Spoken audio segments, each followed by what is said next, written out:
வணக்கம். நான் சென்னையில இருந்து பாஸ்கர் பேசுறேன். நான் ஒரு வீடு கட்டணும்னு முடிவு பண்ணேன்.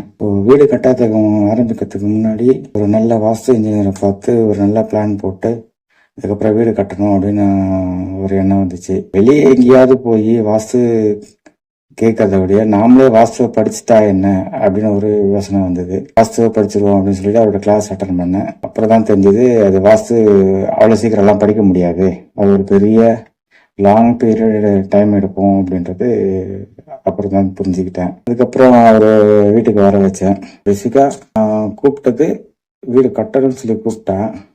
அவர் வீடு கட்டவே வேணாம், இப்போதைக்கு இருக்கிற இடத்த விட்டு வெளியில் போங்க, அதுக்கப்புறம் உங்கள் நிலைமை மாறினதுக்கப்புறம் வேற ஒரு இடத்துல புதுசாக வாங்கி கட்டிக்கோங்க, இந்த இடத்துல கட்டக்கூடாது அப்படின்ற மாதிரி சொல்லிட்டாரு. சொன்னதில் ஒரு நம்பிக்கை இருந்தது. ஏன் அப்படின்னாக்கா, பட் அவர் நான் வாஸ்து பார்க்கணும்னு சொல்லும்போது உங்கள் வீட்டை பார்க்கணும் அப்படின்னாரு. இல்லைங்க, நான் இருக்கிறது வாடகை வீடு, அந்த வீட்டில் ஒரு 3 வருஷமாக தான் இருக்கிறேன் அப்படின்னு சொன்னேன். பரவாயில்ல, அந்த வீட்டை தான் பார்க்கணும் அப்படின்னு சொல்லி சொன்னார்.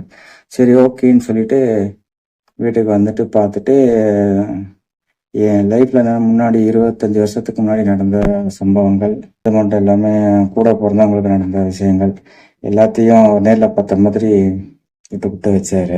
நடந்து முடிஞ்சு கூட நான் மறந்து போன விஷயத்தெல்லாம் திரும்ப ஞாபகப்படுத்திட்டாரு.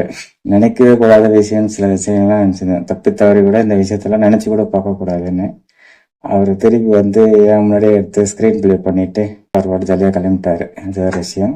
இதுல இருந்து நம்ம தெரிஞ்சுக்க வேண்டியது என்னன்னா, வாஸ்துங்கிறது பொதுவா இருக்கிற ஒரு ஸ்கூல் புக்ல எழுதி வச்ச மாதிரி ஒரு விஷயம் கிடையாது.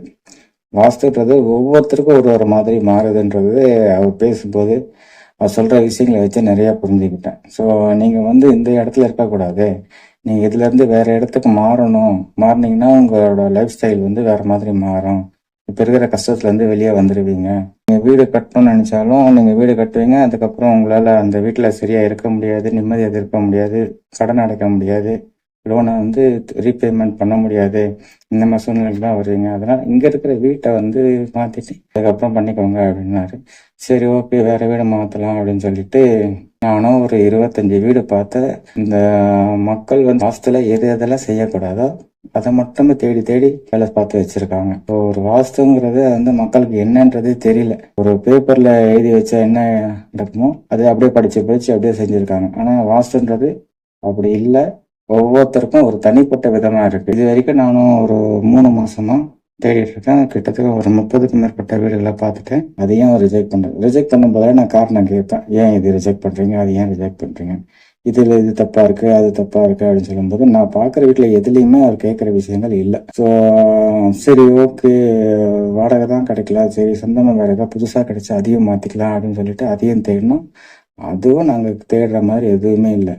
எங்க புரோக்கரே டென்ஷன் ஆயிட்டு, நீ என்னதான் எதிர்பார்க்குறீங்க, நீ சொல்லு, நான் இன்னும் ஒரு இடம் வருது, அதை வாங்கி கொடுக்குறேன், நீ டிராயிங் கொடு, நானே உனக்கு கட்டி கொடுத்துட்றேன், என்னால உனக்கு வீடெல்லாம் பார்க்க முடியாது நீ கேட்குற மாதிரி அப்படின்ற அளவுக்கு புரோக்கர் சொல்லிட்டாரு. இப்படி போய்கிட்டு இருக்கிற சூழ்நிலையில தான் இப்போ எங்களுக்கு ஏற்ற மாதிரி ஒரு வீடு கட்டலாமா அப்படின்ற கண்டிஷனுக்கு வந்துட்டோம். இப்போ ஓரளவுக்கு எனக்கு என்ன தேவை, எனக்கு என்ன மாதிரியான வீடு தேவைன்றது இவ்வளோ அனுபவத்தில் புரிஞ்சுக்கிட்டேன். இந்த அனுபவத்தில் வச்சு சொல்கிறேன், நம்ம ஊரில், அதாவது சென்னை, நான் பார்த்து இருக்கேன், சென்னையில் அதை மாதிரி வீடு யாருமே கட்டலை. இல்லை, எனக்கு கண்ணுக்கு தெரியாத ஒரு விஷயத்தை தான் தேடிக்கிட்டு இருக்கிறேன். இது வரைக்கும் சீக்கிரம் கண்டுபிடிச்சுன்ற ஒரு நம்பிக்கை இருக்கு. நன்றி.